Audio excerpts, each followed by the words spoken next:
جادوی انضباط شخصی، نویسنده برایان تریسی.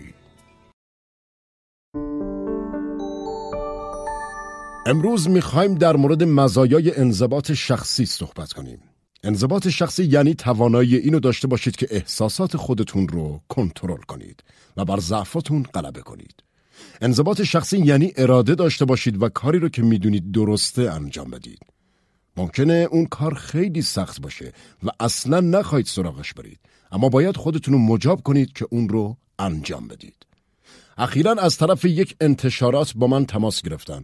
اونا یه جلسه داشتن که توی جلسه در مورد کتابی که میخواستن منتشر کنن بحث کردن.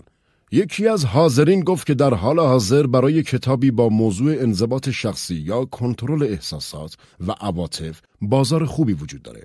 برای اینکه تا حالا هیچ کس همچین کتابی رو ننوشته، تصمیم گرفتن که من این کتابو بنویسم. با من تماس گرفتن و گفتن که به نظر ما تو بهترین نمونه انضباط شخصیتی هستی و میخوایم کتابمون رو بنویسی. منم قبول کردم، چون فکر میکردم در مورد این موضوع خیلی چیزا میدونم، اما مدت کمی که گذشت فکرم خیلی مشغول شد. برای اینکه حس کردم خودمم چندان منظم نیستم، اما بعد متوجه شدم که همه اونایی که انضباط شخصی دارن حس میکنن که خیلی منظم نیستن. یعنی هرچی بیشتر منظم و سازمان یافته باشید، بیشتر حس میکنید که باید بهتر از این باشید و وضع الانتون کافی نیست. توی این مدتی که با هم هستیم من به شما یاد میدم که خیلی بهتر از اینی که هستید باشید. بیایید با داستان خود من شروع کنیم. همونطور که خیلی از شما میدونید من در شروع کارم چیز زیادی نداشتم و متوجه شدم که بجز تلاش سخت کاری نمیتونم بکنم. و بعدها فهمیدم دلیل موفقیت بیشتر افراد هم تلاش مستمر و بی‌توقفه. وقتی با آدمای موفق صحبت میکنم میگن دلیل موفقیت اونا فقط کار و تلاش زیاده. اونا میگن که تسلیم نشدن و پافشاری و کنترل احساسات و غلبه بر ضعف‌ها باعث پیشرفتشون شده. چند سال پیش با مردی به نام کاپ ماینر ملاقات کردم که البته الان از دنیا رفته. اون بیش از 50 سال صرف مطالعه و تحقیق در مورد موفقیت کرده بود. این شخص 1000 اصل برای موفقیت پیدا کرده بود و توی 4 کتاب اونا رو منتشر کرد. من همه کتاباشو خوندم و بعد وقتی ملاقاتش کردم ازش پرسیدم به نظرت مهمترین اصل از بین این 1000 اصل کدومه؟ اون در جواب گفت انضباط شخصی و کنترل احساسات از هر چیز دیگه‌ای مهمتره. اون ادامه داد توانایی شخص توی این که خودشو به انجام کاری که باید انجام بده مجبور کنه، چه اون کارو دوست داشته باشه چه نه، کلید موفقیت. تا وقتی که نتونید دست به کار بشید و کاری رو که باید انجام بدید، دونستن اون 999 اصل دیگه بیفایده است. ناپولی هیل کسی بود که 25 سال وقت گذاشت و با افراد موفق دنیا مصاحبه کرد. ناپولی کتاب شاه کلید موفقیت رو نوشت. در آخر کتاب گفت آخرین خط آخرین فصل از کتاب شاه کلید موفقیته و اون چیزی نیست جز انضباط شخصی و کنترل احساسات. ناپولی گفت با وجود این پارامتر همه چیز کار میکنه، ولی بدون اون هیچ چیزی کار نمیکنه و عملی نیست. یکی از بهترین شاگردای مدرسه هاروارد دکتر ادوارد بنفیلد بوده. بنفیلد 50 سال تحقیق کرد تا متوجه بشه چرا بعضیا از بقیه موفق ترن. اون متوجه شد که چشمانداز زمان کلید کاره. اینکه فقط 1-2 ماه آینده خودتون رو میبینید و برای اون برنامه دارید، یا تا 10 یا 20 سال بعد خودتون رو پیش بینی کردید و براش طرح ریختید. اون متوجه شد که در سطوح اقتصادی جامعه از فقرا تا پولدارها هرچه به جلوتر بریم افراد آینده نگرتر هستند. پس اگه کسی در دراز مدت موفق باشه، در اصل در کوتاه مدت تصمیماتی گرفته شده که باعث موفقیت اون شدن. مهمترین چیز توی این تصمیمات قربانی دادنه. اونهایی که در آینده میخوان موفق باشن در زمان حاضر باید آماده باشن که چیزای زیادی رو قربانی کنن. مثلا باید زودتر از خواب بیدار بشن، باید سخت و تا دیر وقت کار کنن، باید پولشون رو ذخیره و سرمایه گذاری کنن. اونا حتی باید وقت زیادی رو صرف آموزش فرزندانشون کنن، برای اینکه اینم یه جور سرمایه گذاری بلند مدته و این کارشون توی نسل بعدم اثرگذار خواهد بود. پس قربانی کردن حیاتیه و قربانی کردن یعنی این که شما انضباط شخصی داشته باشید. میتونید توی لذت‌های خودتون تأخیر بیاندازید تا در دراز مدت لذت‌های بسیار بالاتری داشته باشید. انضباط شخصی یعنی این که خودمون رو کنترل کنیم. توانایی اینه که شامو قبل از دسر بخوریم. همیشه دسر بعد از وعده غذایی صرف میشه. حالا کجا آدمان دسراشون رو قبل از وعده غذایی میخورن؟ بذارید یه مثال بزنم. اگه بعد از یک روز سخت کاری به خونه بیایید و یک تکه بزرگ پای سیب با بستنی خورده باشید، برای شام چقدر اشتها دارید؟ احتمالاً اصلاً مایل نیستید که دیگه شام بخورید. اما ببینید که تأثیر این کار شما روی سلامتیتون چقدر منفیه. زندگی هم مثل همینه. مردم میخوان پشت سر هم لذت و خوشی ببینن و بعد که دیگه نشد به لذت ها ادامه بدن برن سراغ کار سخت. کدوم درسته؟ این که اول کاری که لازمه و میدونید درسته رو انجام بدید یا اینکه اول تلویزیون ببینید، با دوستانتون به گردش برید و تفریح کنید؟ آدمای موفق کارهای سخت و ضروری رو اول انجام میدن و بعد از پاداش خودشون لذت میبرن. اگه انضباط شخصی رو امتحان کنید، میبینید که نتیجه مثبتش اونقدر هم در آینده دور به دست نمیاد. مردم فکر میکنن که فقط در آینده پاداش کارشون رو میبینن، اما اینطور نیست. یه پاداش هم هست که سریعاً میتونید ازش لذت ببرید. توی مبحث روانشناسی یک جمله قشنگ وجود داره. اونا میگن شما برای گناهانتون مجازات نمیشید، بلکه به وسیله گناهانتون مجازات میشید. یعنی بعضی کارها وجود دارن که برای شما مضر هستن و سریعاً باعث مجازات شما میشن.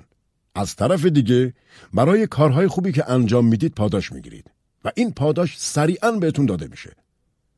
در اصل وقتی انضباط شخصی داشته باشید، خودتون رو بیشتر از قبل دوست دارید و به خودتون بیشتر احترام میذارید و این همون احساس لذتی که بهتون گفتم. هیچ کس بهتر از خودمون نمیدونه که چه حسی نسبت به خودمون داریم. حس میکنید که آدم خوبی هستید یا آدم دوست داشتنی و موفق؟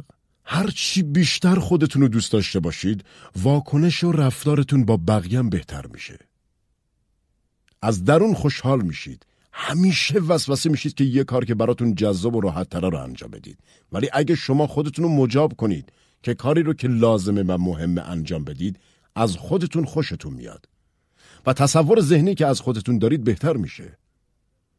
تصور ذهنی شما بازدهی شما رو مشخص میکنه. کسی که در ذهنتون میبینید همون شخصی میشه که در واقع هستید. وقتی انضباط شخصی داشته باشید، مغز شما هم اندورفین ترشح میکنه و اندورفین هم ماده‌ای شادی بخشه. پس اگه بتونید خودتون رو کنترل کنید و خودتون رو مجبور کنید که کار درست رو انجام بدید، در اصل خوشحالتر میشید. یعنی در همون لحظه احساس خوبی پیدا میکنید و در این حال اثری که این میتونه روی آیندهتون داشته باشه بسیار زیاده. خوشبختانه انضباط شخصی یک عادته که میتونید با تمرین و تکرار اونو یاد بگیرید. هر کاری رو که چندین بار تکرار کنید، بالاخره بهش عادت میکنید. فرق بین مردم عادی و آدمهای موفق اینه که آدمهای موفق عادتهای موفقیت رو دارن.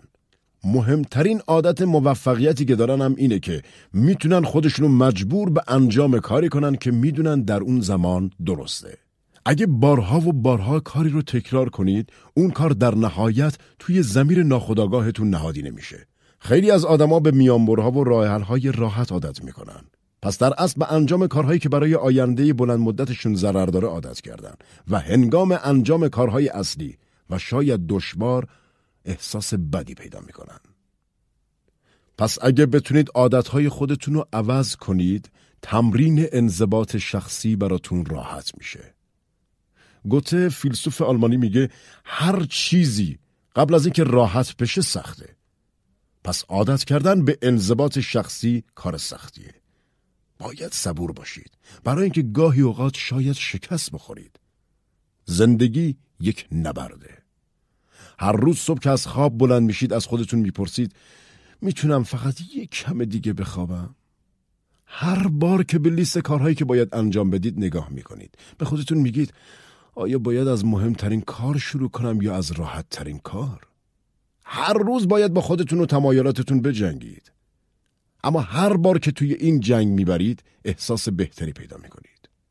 گفته میشه 21 روز طول میکشه تا بتونید به یک چیز جدید عادت کنید. 21 روز. پس میتونید با تمرین بهش عادت کنید.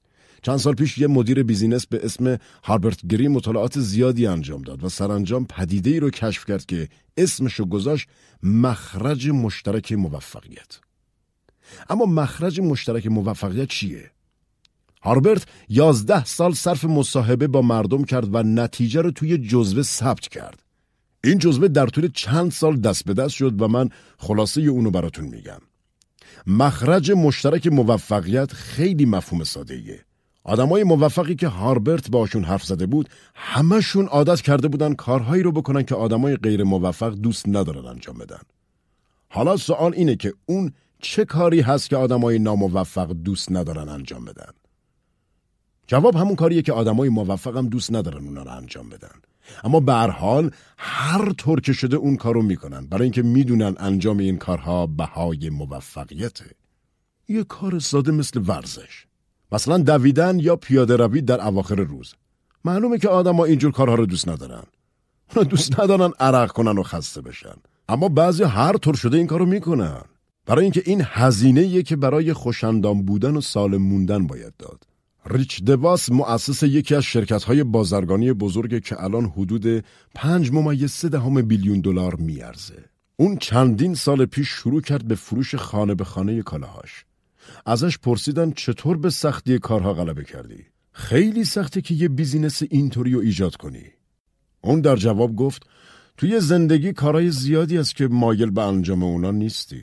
خیلی کارها هستن که استرس آفرینن و ممکنه توش شکست بخورید. اما اونا رو انجام میدید برای اینکه به نتیجه اونا امید دارید. با انجام اون کارا میتونید این فرصت رو داشته باشید که به همه خواسته های دیگتون برسید. قربونی کردن رو به یاد بیارید. برای اینکه در آینده به هدفتون برسید در حال حاضر باید هزینه های اونا رو بدید. 9 نوع انضباط رو باید یاد بگیرید که امروز راجبشون حرف میزنیم. با این 9 مورد میتونید هر جنبه از زندگیتون رو ارتقا ببخشید.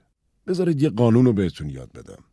تقویت هر کدوم از این 9 مورد میتونه کل سیستم رو تقویت کنه و ضعف هر کدوم هم میتونه باعث ضعف در بقیه انواع بشه. هر بار که سعی میکنید انضباط شخصی رو تمرین کنید و احساسات و عواطف خودتون رو کنترل کنید، قوی‌تر و بهتر میشید و شخصیت کلی شما پیشرفت میکنه. اولین انضباط تفکر روشن در برابر تفکرات مبهمه. بعضی وقتا میپرسید مهمترین کار در هر شرکت یا هر شغل چیه؟ بعضیا فکر میکنن که دارن فکر میکنن و اکثریت آدمام ترجیح میدن بمیرن تا اینکه فکر کنن. فکر روشن خیلی مهمه برای اینکه کیفیت تفکرات شما کیفیت تصمیمات و انتخاباتون رو مشخص میکنه. تصمیمات شما مشخص کننده کارهایی که انجام میدید و کارهایی که انجام میدیدم نتایجی رو به دنبال دارن. اون نتایج کیفیت زندگی شما رو مشخص میکنه و این زنجیره با فکر کردن شما شروع میشه. توماس ادیسون گفت فکر کردن سخت‌ترین انضباطه. فکر کردن انرژی زیادی میخواد برای اینکه ما با حواس پرتی‌های زیادی احاطه شدیم. هر بار که بیرون میرم و مردمو میبینم تعجب میکنم که چقدر غرق در جنبه‌های فردی شدن. همش یا با تلفن همراهشون مشغولن یا به موسیقی گوش میدن، تلویزیون میبینن و هزار تا کار دیگه. اونا مدام دارن ذهنشونو با این ورودی‌های جنبی بمباران میکنن و با وجود این حواس پرت کنها فکر کردن غیر ممکنه. اگه بخواید خوب فکر کنید باید چند تا تکنیک رو تمرین کنید. اول از همه برای فکر کردن باید زمان صرف کرد. باید بازه‌های زمانی طولانی تخصیص بدید. تصمیمات سریع معمولا تصمیمات اشتباهی هستند. به خصوص تصمیمات سریعی که در مورد آدما یا پوله. پس اگه میخواید تصمیم بگیرید که عواقب دراز مدت داره، قبل از تصمیم باید خیلی بهش فکر کنید. باید از هر جنبه اونو در نظر بگیرید. هرچی بیشتر توی تصمیم گیری دقت کنید، کیفیت تصمیمتون بهتر میشه. تا حالا چند بار به خودتون گفتید اگه یه کمی بیشتر در این باره فکر کرده بودم این کار رو انجام نمیدادم یا اونو بهتر انجام میدادم؟ افراد پیشتاز و موفق از طریق تجربه به خوبی یاد گرفتن که برای گرفتن تصمیمات مهم وقت بذارن. پس یکی از بهترین راههایی که میتونید از اون طریق انضباط تفکر زلال رو به دست بیارید اینه که برای 30 دقیقه تا 1 ساعت با خودتون خلوت کنید. وقتی که توی زندگی به یک مشکل بزرگ برمیخورید حتما این کارو بکنید. خلوت کردن در طول حیات بشر امتحان خودشو پس داده. خلوت کردن یکی از قدرتمندترین ابزارهای فکر کردنه. اگه به آب گلالود نگاه کنید هیچ چیز شفاف نیست.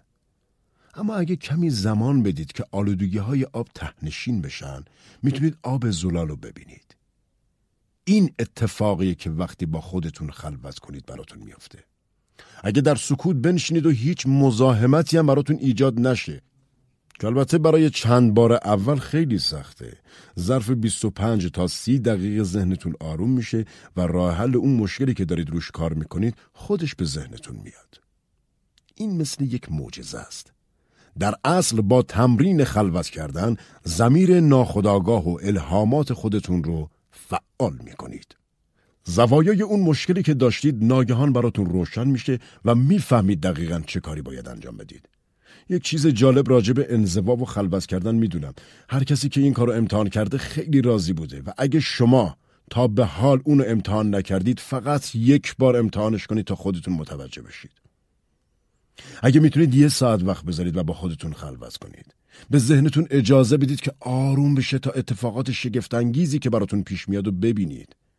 کم کم شروع کنید تا تصمیمات بهتری بگیرید. صدای درونی خودتون رو کم کم میشنوید. یه راه دیگه برای بهتر فکر کردن هست. یه برگه کاغذ بردارید و تمام جزئیات مشکلتون یا شرایطی که توش هستید رو بنویسید. روی کاغذ فکر کنید و هر چی که به ذهنتون میرسه رو بنویسید. همونطور که دارید مینویسید راه حل هم به ذهنتون میرسه. ارسطو گفته دانایی قابلیت گرفتن تصمیمات خوبه و در اصل ترکیبی از تجربه و عکس العمله. یعنی تجربه رو دارید و از اون تجربه استفاده میکنید. شما باید فکر کنید که هر تجربه براتون چه معنایی داره و چطور میتونید ازش استفاده کنید. رفتن به پیاده روی و فکر کردن حین راه رفتن خیلی موثره.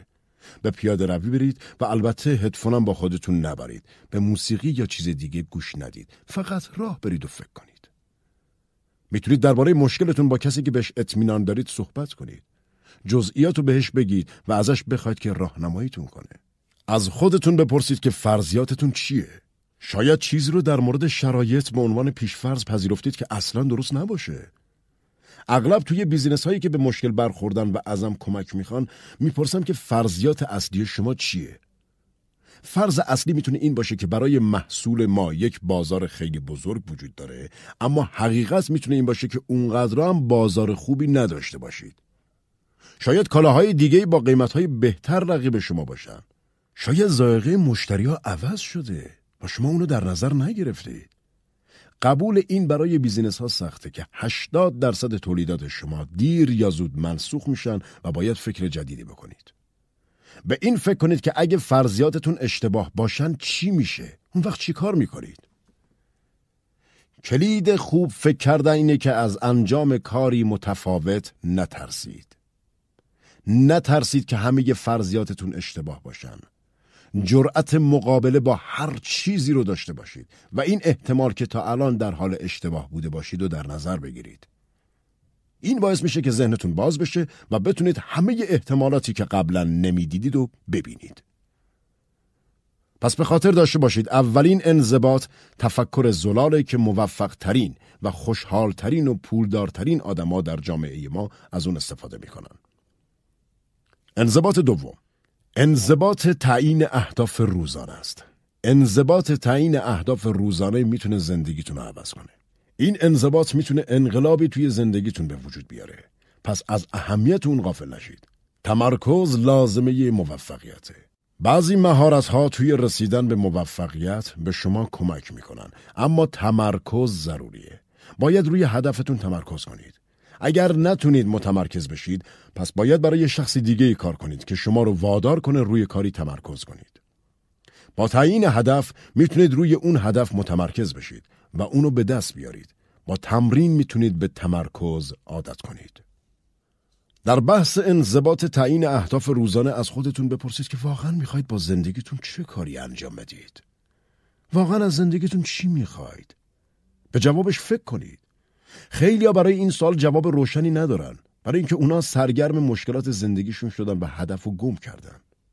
تصور کنید که 10 میلیون دلار پول نقد به دست بیارید. در همون زمان دکترتون هم بهتون گفته که 10 سال دیگه میمیرید. یعنی شما تا 10 سال دیگه سلامت جسمی دارید، اما بعد از اون خواهید مرد. توی این حالت پول به اندازه کافی دارید و تا 10 سالم سالمید. در این شرایط چی از زندگیتون میخواید؟ چه کاری رو بیشتر انجام میدادید و سراغ چه کاری نمیرفتید؟ چه کاری رو کلاً متوقف میکردید؟ برای اون چیزی که میتونید بشید یا اون کاری که میتونید انجام بدید هیچ محدودیتی قائل نشید. از تکنیک عصای جادویی استفاده کنید. تصور کنید که یک عصای جادویی دارید و میتونید هر چیزی که بخواید رو به دست بیارید. اگه این توانایی داشتید چه چیزی رو عوض میکردید؟ فقط برای یک لحظه اینو تصور کنید. همونطور که گفتم بیشتر افراد اونقدر خودشونو سرگرم مشغله‌های جنبی کردن که دیگه نمیتونن تصمیم بگیرن واقعا چه چیزی میخوان. کار بعدی که باید انجام بدید اینه که یک دفترچه بردارید و 10 هدفی که میخواید توی 12 ماه آینده به اونا برسید و بنویسید. هدفاتونو به صورت قطعی بنویسید. یعنی انگار به اون رسیدید و الان داریدشون. مثلا نگید من میخوام اگه بشه توی این سال 1 میلیون دلار در بیارم. بنویسید من توی این سال 1 میلیون دلار در میارم. برای هدفاتون زمانم تعیین کنید. وقتی اهدافتون رو نوشتید مطمئن بشید که اونا مثبتن. نگید که من سیگار رو ترک میکنم. بگید من سیگار نمیکشم. نگید من وزن اضافیمو کم میکنم. بگید تا آخر ماه وزن من N پونده. اینطور ضمیر ناخودآگاهتونم درگیر میشه. اهدافتون رو به طور شخصی بنویسید.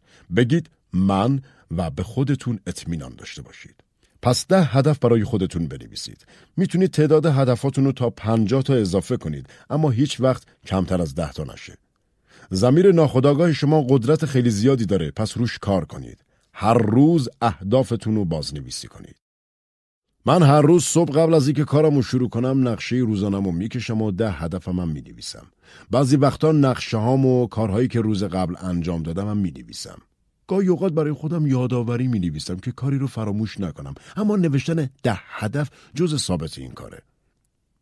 بهتون قول میدم که اگه فقط 1 ماه این کارو تکرار کنین زندگیتون عوض میشه. توی هر سمینار مردم میان سراغ من و به من میگن این تکنیک فوق‌العاده بود و از اثرات معرکه این تکنیک توی زندگیشون تعریف میکنن. پس تنها کاری که ازتون میخوام بکنید اینه که این کارو امتحان کنید. هر کسی که تا حالا تکنیک تعیین اهداف روزانه رو امتحان کرده برنده بوده. انضباط سوم، انضباط مدیریت زمان روزانه است. قانونش اینه که با هر دقیقه که صرف برنامه‌ریزی و نقشه کشیدن کنید 10 دقیقه وقت در هنگام اجرا به نفعتون میشه.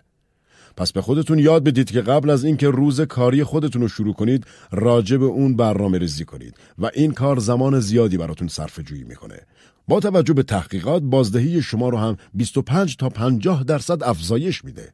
اگه کاراتون از روی برنامه‌ریزی انجام نشه پس یعنی دارید به هر اتفاقی که براتون میفته پاسخ میدید و برده شدید. اما اگه برنامه داشته باشید روی اون کار میکنید. یه مسیر دارید که روی اون مسیر حرکت میکنید. با تهیه یک لیست تمرین انضباط مدیریت زمان رو شروع کنید. یک کاغذ بردارید و کارهایی که توی اون روز باید انجام بدید و روش بنویسید. بهترین زمان نوشتن این لیست شب قبل از خوابه. شب برای فرداتون لیست رو بنویسید تا ضمیر ناخودآگاهتون روی نقشه کار کنه و اغلب روز بعد با ایده های عالی از خواب بیدار میشید که این ایده ها میشن نقشه های شما برای انجام کار. اگه توی روزم کار جدیدی پیش اومد که باید اونو انجام بدید به لیستتون اضافهش کنید. اگه کارها رو قبل از شروعش بنویسید به شما کمک میشه که روی زندگیتون کنترل داشته باشید. بعد که لیستتون رو نوشتید شروع به اولویت بندی کارا کنید. قانون 80-20 رو یادتون باشه. یعنی فقط 20% کارهای توی لیستتون 80% ارزش کلو دارن. پس بدونید که کدوم کارها با ارزش تر از بقیه هن. کار A کاریه که حتما باید انجام بدید. اگه اونو انجام ندید عواقب بدی داره. مثلا ملاقات با رئیستون.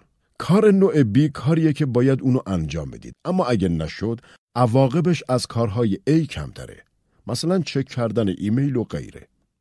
کار نوع سی کاریه که انجام دادنش مطلوبه و دوست دارید انجامش بدید، مثل خوندن روزنامه یا مجله، اما این کارا عواقبی ندارن. این کارا توی زندگیتون کمکی بهتون نمیکنه. تا وقتی که هنوز یه کار A انجام نشده توی لیستتون دارید، سراغ کارهای B نرید. همینطور تا وقتی که هنوز کارهای B هست، سراغ کارهای C نرید. کارهای B ارزش انجام ندید. کارهای نوع دی هم کارهاییه که میتونید اونا رو به شخص دیگه‌ای واگذار کنید. یک نکته توی مدیریت زمان اینه که علاوه بر اینکه به کارهایی که باید اونو انجام بدید فکر کنید، به کارهایی که نباید انجام بدید هم فکر کنید. به کارهایی فکر کنید که میتونید اونا رو از لیستتون حذف کنید تا برای کارهای دیگه زمان بیشتری بمونه. حالا وقتی لیستتون تکمیل شد، برید سراغش و کارهای A رو ببینید. اونا رو هم اولویت بندی کنید. یعنی یک A مهمترین کارتونه، بعد 2A و الی آخر. اگه کاری ضرورت نداره پس اصلا سراغش نرید.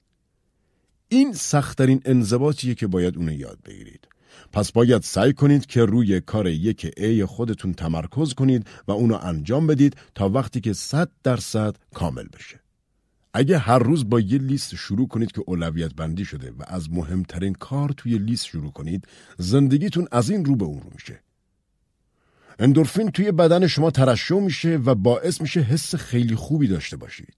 این باعث میشه که با انرژی بتونید به کاراتون برسید. پس اگه اول کارهای اصلیتون رو انجام بدید، میتونید در اصل کارهای بیشتری انجام بدید، چون انرژیتون بالاتر رفته. انضباط مدیریت زمان میتونه روی همه 8 انضباط دیگه اثر داشته باشه. وقتی هر روز صبح نشون میدید که روی برنامه‌تون کنترل دارید، نسبت به خودتون حس خیلی خوبی پیدا میکنید. انضباط چهارم انضباط جرأت داشتنه. باید خودتون رو مجبور کنید که کاری که باید رو انجام بدید. بزرگترین مانع موفقیت ترس از شکسته. میترسید که زمان یا سرمایه خودتون رو از دست بدید. این ترسی که به کودکی برمیگرده و تنها راهی که برای موفقیت دارید اینه که به این ترس غلبه کنید. این ترس پشت جمله من نمیتونم قایم شده. 80% مردم از اشتباه کردن میترسن. چرا؟ چون وقتی کوچیکید و در حال بزرگ شدنید اشتباه میکنید و اون حس رو دوست ندارید. پس در نهایت یاد میگیرید که از ریسک اجتناب کنید. باید به این حس غلبه کنید تا بتونید پتانسیل خودتون رو عملی کنید. جرأت مقابله با ترس‌ها میتونه به عادت تبدیل بشه و با تمرین میتونید بهش برسید. مثل دوچرخه سواری باید اونو یاد بگیرید. هر وقت به شجاعت نیاز دارید اونو تمرین کنید. ارسطو در این مورد گفته اگه میخواید به صفتی برسید که نداریدش، طوری رفتار کنید که انگار از قبل اون صفتو دارید تا بهش برسید. همونطور که امرسون گفته بود کارهایی که ازشون واهمه دارید رو انجام بدید تا ترساتون بمیرن. اون میگه باید با ترساتون مواجه بشید. آدم‌ها به طور غریزی دوست دارن از شرایطی که باعث ترس میشه دوری کنن. مثل مواجهه با رئیس، با یک رابطه بد یا شکست در فروش یک محصول. مهم نیست چی میشه، فقط باش روبرو شید. پسرم وقتی تازه درس خودشو تموم کرده بود پیشم اومد و بهم گفت پدر حالا باید چی کار کنم؟ باید به یک شرکت برم و براشون کار کنم؟ من بهش گفتم باید بری و بازاریابی تلفنی انجام بدی. پسرم شوکه شد. برای اینکه شخصیتش خیلی وراج نبود و این کار اصلاً مناسب به نظر نمی اومد. بهش گفتم توی اون صنعت برات یه شغل پیدا میکنم. تو باید وارد این کار بشی تا مردم بارها و بارها خواسته تو رو رد کنن و سرت داد بزنن. اگه این اتفاقات افتاد به جایی میرسی که دیگه از چیزی نمیترسی. اون به نصیحت من گوش کرد، شغلو گرفت، توی چند هفته اول بدترین روزهای زندگیشو سپری کرد. اما بالاخره یاد گرفت که وقتی مردم باش بد رفتار میکنن فقط لبخند بزنه و عبور کنه. اون یاد گرفت که با یه ترس بزرگ روبرو بشه. حالا پسرم ترسو نابود کرده و دیگه از چیزی نمیترسه. پس اگه با ترستون روبرو بشید کم کم این ترس از بین میره و متوجه میشید که ترس وجود خارجی نداره بلکه توی ذهن خودتون بوده. همونطور که جمله من نمیتونم ترس ایجاد میکنه، جمله من میتونم این کارو انجام بدم ترسو از بین میبره. پس بارها و بارها به خودتون بگید من میتونم این کارو انجام بدم. به خودتون تلقین کنید که میتونید از پسش بر بیایید و دست به کار بشید تا ترس از بین بره. با تکرار این کار به شجاع بودن عادت میکنید. یک تمرین براتون دارم. توی زندگیتون از چی میترسید؟ از اون به عنوان یک چالش استفاده کنید. خودتون رو محک بزنید. به خودتون بگید میخوام با این ترس مواجه بشم و اونو از بین ببرم. وقتی این کار رو انجام دادید و از این امتحان سربلند بیرون اومدید، یه آدم دیگه میشید. برای بقیه زندگیتون میدونید که از هیچ چیزی نمیترسید و هیچ چیز نمیتونه شما رو متوقف کنه. انضباط پنجم، انضباط عادتهای خوب سلامته. هدفتون باید این باشه که 100 سال با بدنی سالم زندگی کنید. در حال حاضر امید به زندگی امریکایی‌ها به 80 میرسه. یعنی نصف مردم توی سنین بیشتر از 80 سال میمیرن و نصفشون هم زیر 80 سالگی. از اونجا که شما از میانگین مردم باهوشترید و اطلاعات بیشتری دارید، احتمالاً بتونید از 80 سال فراتر برید و 90 تا 95 سال زندگی کنید. پس هدفتون رو 100 قرار بدید. به خودتون بگید برای اینکه 100 سال بتونم سالم زندگی کنم باید چی کار کنم؟ چطوری باید زندگی کنم؟ پس اول بدن ایدئالتون رو ترسیم کنید. یک لیست تهیه کنید. یادتون باشه که وقتی بچه بودید بدن خوبی داشتید. پس اگه الان مشکلی دارید احتمالاً مقصر خودتون بودید که کار اشتباهی کردید. پس با یک تصویر ذهنی از بدن ایدئالتون شروع کنید و سعی کنید خودتون رو به اون تبدیل کنید. کلید سلامت جسمی اینه: کمتر بخور، بیشتر ورزش کن. پس خودتون رو عادت بدید که هر روز ورزش کنید. بهترین زمان ورزش در صبحه. وقتی از خواب بلند میشید به پیاده روی یا دوچرخه سواری برید. اگه این کارو بکنید بدنتون در تمام روز به سوزوندن کالری ادامه میده. شما در طول روز بیشتر هوشیارید و علاوه بر اینها شما تونستید یک کار جدید رو که قبلا انجام نمیدادید شروع کنید. خیلی از افراد موفقی که دیدم ساعت 5 صبح بلند میشن و برای 1 ساعت ورزش میکنن. برنامه روزانه اونا اینه که ساعت 5 یا 5 و نیم بیدار میشن و قبل از اینکه راجع به روزشون برنامه‌ریزی کنن 1 ساعت ورزش میکنن.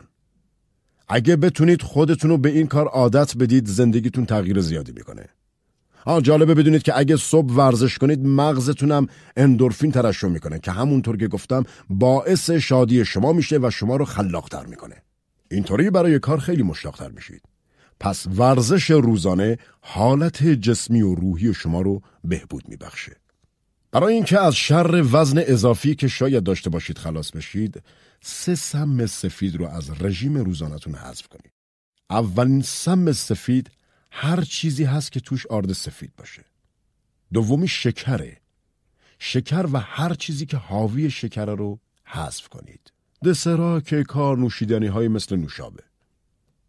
سم سفید سومم نمکه.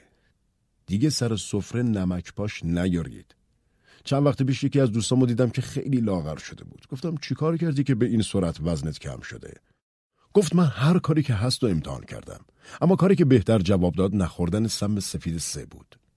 و تونستم توی 60 روز 20 پوند وزن کم کنم. پس اگه بتونید خودتون رو عادت بدید که فقط میوه و سبزیجات و پروتئین بخورید، میبینید که از همون روز اول شروع به کاهش وزن میکنید. بعضیا توی هفته اول این رژیم 3-4 پوند وزن کم میکنن. روزی 8 لیوان آب بخورید تا همه ناخالصی های بدنتون شسته بشه. این پروسه خیلی راحتیه. سالاد رو فراموش نکنید. و نکته مهم دیگه اینه که شما قبل از 6 عصر بخورید. سالاد بخورید، غذای سبک بخورید و قبل از 6 عصر غذاتون رو خورده باشید.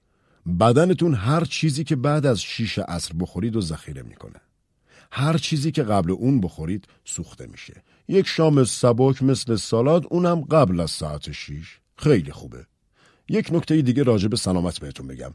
هر از گاهی برای چکاپ به دکترتون سر بزنید. بیشتر وقتا مردم تا مشکلی پیدا نکنن پیش دکتر یا دندان پزشک نمیرن.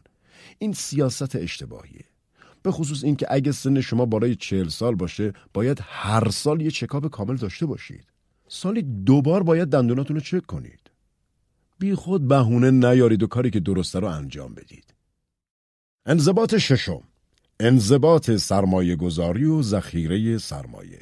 یکی از بزرگترین اهدافی که ما در زندگیمون داریم اینه که از نظر مالی مستقل بشیم. یکی از بزرگترین نگرانی هامون توی زندگی قبض‌ها و قسطامون هستن.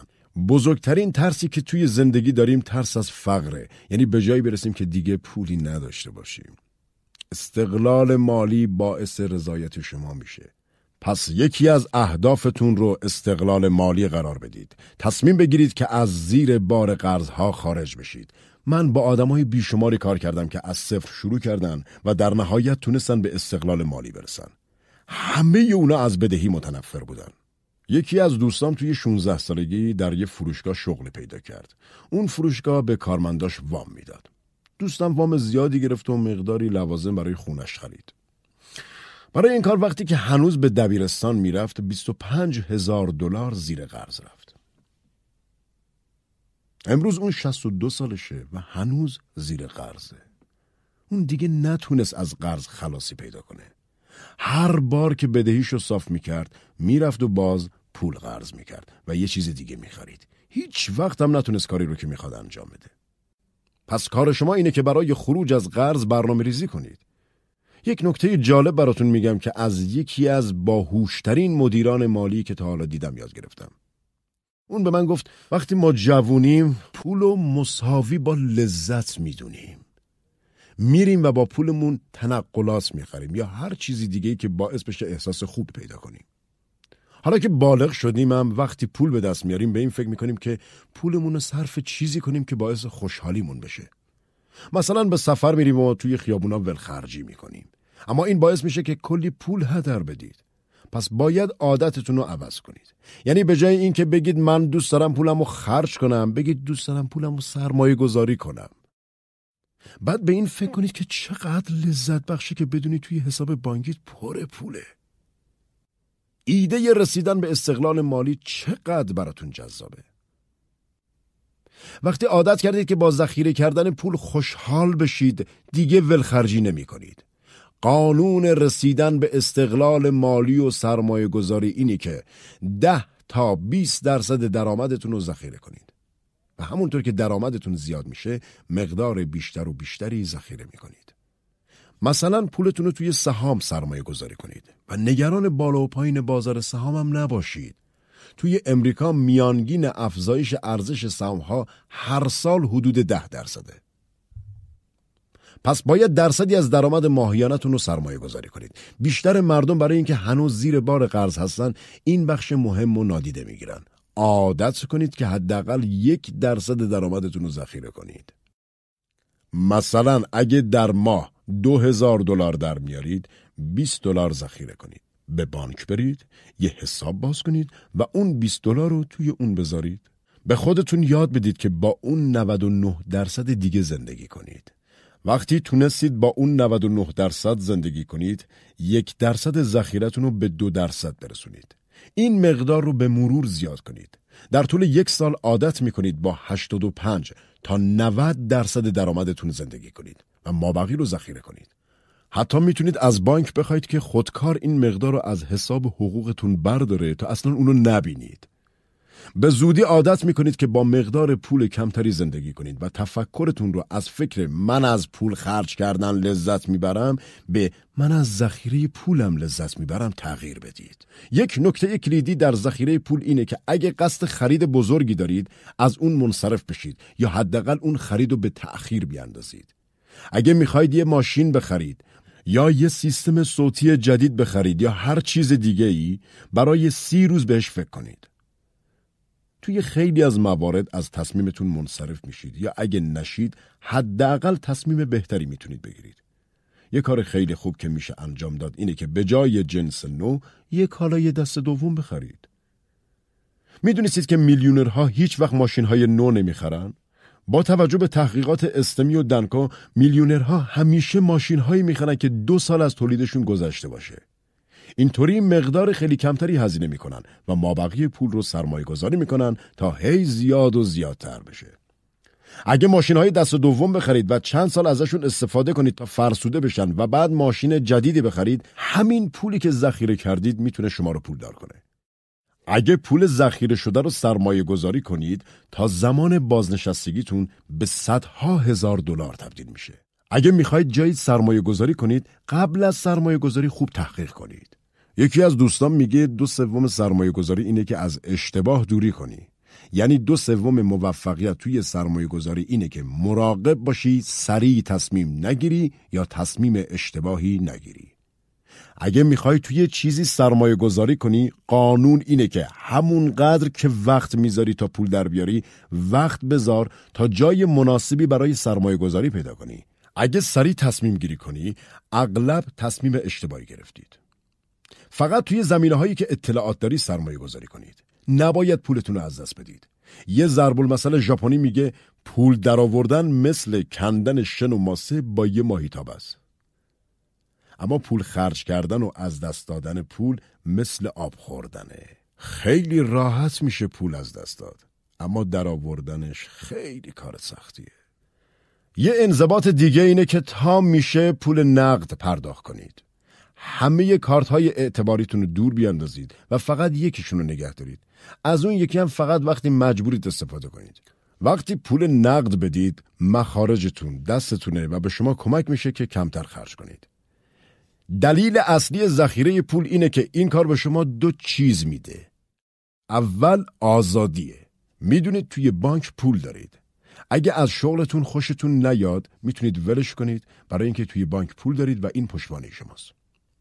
دوم فرصته. اگه فرصت سرمایه گذاری پیش بیاد، میتونید ازش استفاده کنید. مجبور نیستید بگید متاسفم، پول ندارم و ورشکسته شدم. باید همیشه پول کنار گذاشته باشید تا وقتی فرصتش پیش بیاد از اون استفاده کنید. فرق کسی که کمی پول داره و کسی که هیچ پولی نداره مثل فرق بین شب و روزه. کسی که کم پول داره احساس خیلی خوبی داره، ولی کسی که بی پوله همیشه عصبی و نگرانه. انضباط هفتم، انضباط سخت کار کردنه. افرادی که تونستن خودشونو میلیونر کنن، تحصیلات و یا استعدادهای خاصی نداشتن، بلکه قادر بودن به سختی و بیشتر از بقیه کار کنن. بیشترشون به مدت 5 تا 15 سال هر هفته 60 تا 70 ساعت کار میکردن. اما خیلی از مردم فقط 5 روز در هفته کار میکنن و حتی اون 5 روز هم کارشون جدی نمیگیرن. از توماس جفرسون پرسیدن تو به شانس اعتقاد داری؟ اون گفت بله.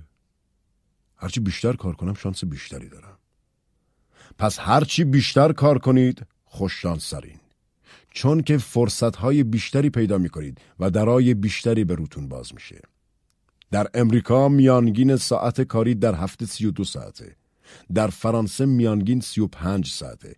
اما با توجه به آمارهای مؤسسه رابرت، بیشتر مردم نصف وقتشون رو صرف صحبت با همکارا، وقت نهار، قهوه، خوندن روزنامه و اینترنت گردی میکنن و توی این زمان اصلا به کارشون نمیرسن. پس این قانونی که شما را راضی، موفق و پولدار میکنه به خاطر داشته باشید. وقتی سر کارتون هستید به کارتون بچسبید و وقت تلف نکنید. حتی 1 دقیقه هم از دست ندید. وقتی بگید باید به کارتون برسید، کسی مزاحمتون نمیشه. آدمایی که میان با شما صحبت‌های متفرقه میکنن بیشترین وقت رو از شما میگیرن. باید از این هدر دهنده‌های وقت دوری کنید. توی هر شرکتی آدمایی هستن که مثل ویروس میمونن. اونا به بقیه میچسبن و شروع میکنن به صحبت کردن. از اونا دور باشید. برای 2 برابر کردن بازدهی و درآمدتون یه راه دارم. این قانون راحتیه. کافیه که کارتون رو 1 ساعت زودتر شروع کنید. اگه توی شرکتتون ساعت شروع کار 8:30، شما 7 یا 7:30 شروع کنید. فقط باید یکم زودتر از خواب بلند بشید. میتونید قبل از ساعت ترافیک به خیابون برید تا به سرعت به محل کارتون برسید و خیلی سریع مشغول کار بشید. وقتی بقیه به شرکت میرسن، شما خیلی از کاراتون رو انجام دادید. حتی میتونید وقت نهار هم کار کنید. میتونید توی اتاقتون غذا بخورید و سریع غذاتون رو تموم کنید. از اون زمان برای کار استفاده کنید و وقت رو تلف نکنید. خیلی ها میگن باید سر کار خوش بگذرونین. اینطور نیست. کار وقت خوشگذرونی نیست. کار کاره. وقت دیگه ای رو برای تفریح انتخاب کنید. حتی میتونید 1 ساعت هم بیشتر کار کنید. آخرین نفری باشید که ساختمون شرکت رو ترک میکنه. کسی باشید که چراغا رو خاموش میکنه و بیرون میره. اگه به زندگی کارآفرینای موفق نگاه کنید، میبینید که اونا زودتر از همه کارشون رو شروع میکنن و آخرین نفری هم هستن که محل کار رو ترک میکنن. حتی بعضی از روزهای تعطیل هم کار میکنن. در آخر این کارآفرینا خونه‌ها و ماشین‌های مجللی دارن و بقیه میگن نگاه کن اون چقدر خوششانسه. در صورتی که اونا خوششانس نبودن، بلکه کار کردن.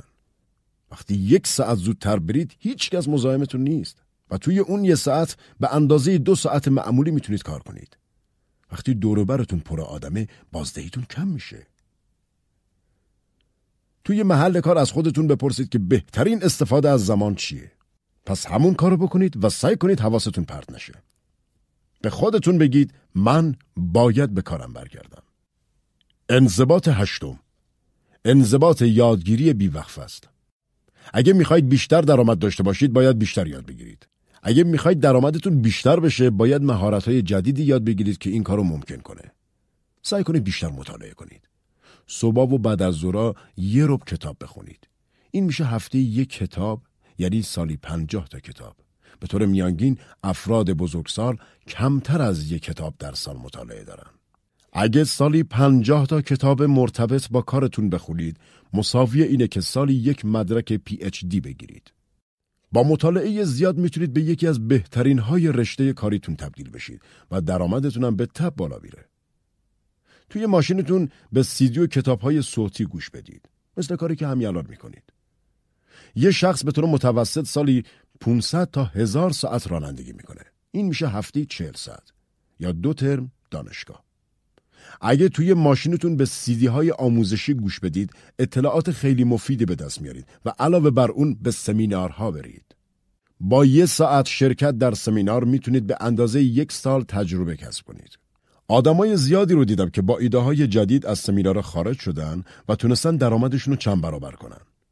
یا بعضی وقتا یادگیری و به کار بردن یه تکنیک جدید میتونه زندگیتون رو عوض کنه. میانگین درآمد آمریکایی‌ها سالانه حدود 3% اضافه میشه. با دانش و مهارت اضافی شما از این مقدار متوسط فراتر میرید.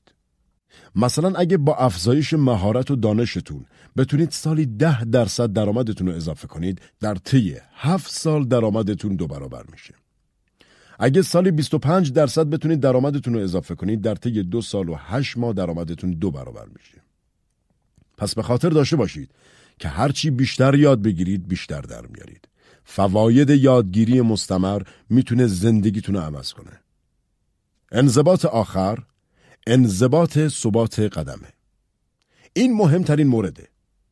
تلاشاتون وقتی اثر میکنه که سماجت کنید و کارتون رو 100% به نتیجه برسونید. با وجود همه مشکلاتی که دارید باید ادامه بدید. شجاعت 2 بخش داره.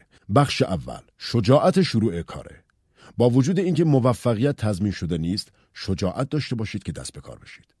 اما بخش دوم شجاعت شهامت ادامه دادنه.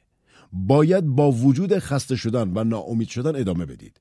سماجت شما نشون دهنده اعتماد به خودتون و کاری که دارید میکنید. اگه به درستی و ارزش کارتون اعتقاد ندارید، پس بی توجه به چیزی که اتفاق میفته ادامه میدید. هرچی بیشتر به درستی کارتون اعتقاد داشته باشید، بیشتر سماجت میکنید. اگر سمج باشید، احساس بهتری نسبت به خودتون پیدا میکنید که باعث تقویت روحیه شما میشه. همونطور که کربن برای ساخت و استحکام استیل لازمه، سماجت هم برای هر انسانی لازمه. وقتی در ناامیدی ادامه میدید، در اصل شخصیت خودتون رو مثل فولاد محکم میکنید و یک انسان قوی از خودتون میسازید. هر اتفاقی توی زندگی یه آزمونه. هر لحظه احساس میکنید که میخواید متوقف و تسلیم بشید. اما به یاد بیارید که این یک آزمونه. با تسلیم شدن توی این آزمون مردود میشید. پس ادامه بدید تا کارتون رو انجام بدید. در نهایت به سماجت عادت میکنید تا جایی که در مسیر پیشرفت غیر قابل توقف میشید. اینکه بتونید عواطف و احساسات خودتون رو کنترل کنید و به ضعفاتون غلبه کنید 7 فایده داره. اول اینکه موفقیت شما تضمین میشه. هر شخص موفقی قادر خودش رو به انجام کاری که میدونه درسته مجبور کنه، چه اون کار رو دوست داشته باشه چه نه. دوم اینکه وقتی دارید تمرین میکنید که خودتون رو کنترل کنید، سرعت انجام کارتون بیشتر میشه و کیفیت کارتون هم بالاتر میره. نتایج بهتری به دست میارید و از بقیه یه سر و گردن جلوتر میافتید. سوم اینکه توی هر شغلی که باشید درآمدتون بیشتر میشه و سریعتر ترفیع میگیرید. چهارم، قدرت شما بیشتر میشه و حس میکنید هر کاری رو میتونید انجام بدید. پنجم اینکه با کنترل خودتون بیشتر به شخصیت خودتون احترام میذارید. خودتون یه آدم بهتر میدونید و احساس بهتری دارید. اون وقتی که به خودتون افتخار میکنید و این باعث میشه که شخصیت شما خیلی مثبت‌تر بشه. ششم، هرچی بیشتر بتونید خودتون رو کنترل کنید، اعتماد به نفس بیشتری خواهید داشت و ترس شما از شکستم کمتر میشه. و هفتم، دیگه شما قدرت اینو دارید که در برابر هر مانعی ایستادگی کنید تا از اون عبور کنید و به هدفتون برسید. یادتون باشه که با انضباط شخصی به برتری‌های شخصیتی میرسید.